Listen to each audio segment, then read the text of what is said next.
Hello po sa lahat! Ito pong muli ang iyong lingkod magluluto ng isang masarap na merienda. Ito ay chewy gabi halaya. Ito yung gabi na ginamit ko. Pinalatan ko siya at saka ko siya hiniwa-hiwa. Liliit ang aking pagkakahiwa upang mas mapadali ang pagkakaluto nito. Sa aking kaserola ay naglagay ako ng gata ng jog at pagkatapos ay nilagay ko na ang mga hiniwa-hiwa kong gabi. At kapag luto na ay akin po siyang i-mash gaya nito. At upang magiging chewy siya, nag-dissolve ako ng 100 grams na glutinous flour at saka ko siya hinalo dito sa ating gabi mixture. Yan, at lulutuin ko siya sa mahinang apoy ng mga 10 minuto. Tuloy-tuloy lang po yung paghalo. Kapag na-achieve na yung tamang consistency, ay naglagay na rin ako ng cheese. At hahaluin ko siyang maigi hanggang sa magiging well-blended ang lahat.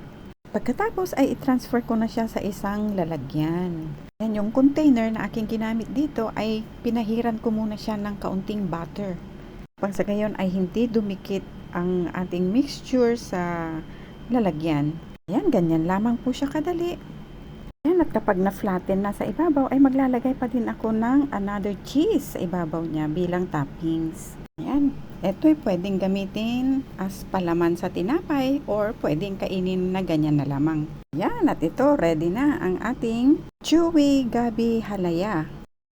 Oh my God! Wow! Yan, let's eat!